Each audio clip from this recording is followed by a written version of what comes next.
Today on 2-Minute Tips with Patterns by Jen, I'm going to show you how I clean out my sewing machine. I have already taken off the presser foot and removed the needle and unscrewed the faceplate. So I'm going to go ahead and remove these. And my machine is off, so the lighting is a little bit weird. Now I have been sewing on a couple of bed runners and some of the monthly color challenge blocks and left it as is so you can see how dirty your machine can get just by using it daily and doing many projects. So I'm going to use my purple, it's obviously well used, my purple pipe cleaner, this is called. And I'm first going to go ahead and get the bobbin area cleaned out. And you can see the pipe cleaner does a really nice job of grabbing that fuzz. And then we go ahead, clean that off, and then pull that off and do the bottom. So I can make sure that all of this has gotten cleaned out. Now we're going to go ahead and clean up underneath that bobbin holder and take out all of this junk.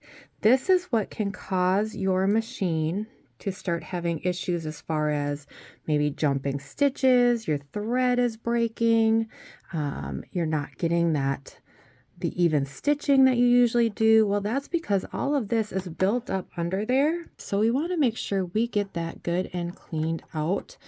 And again, I do this after every large project or after a few small projects like wall hangings that I've pieced and quilted and bound, or like when I do the how-to videos for the monthly color challenge, I will do that after I get all of those videos recorded and those blocks sewn.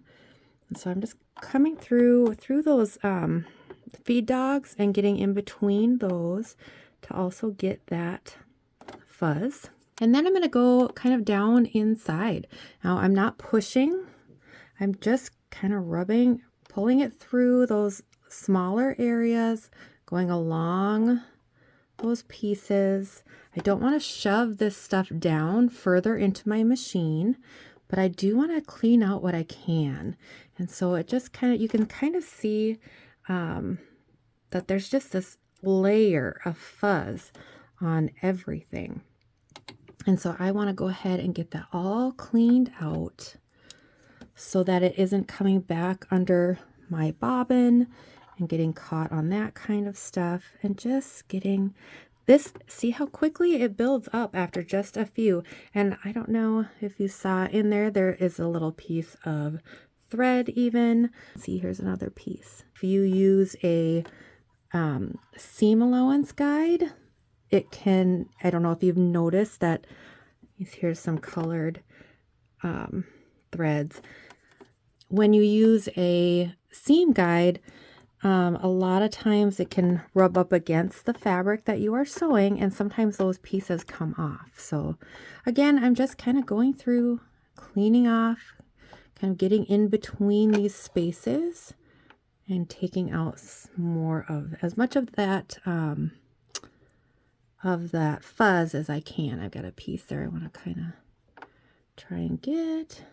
The one thing I like about the pipe cleaner is that you can bend it and get into spaces that maybe the brush that comes with the machine can't get into.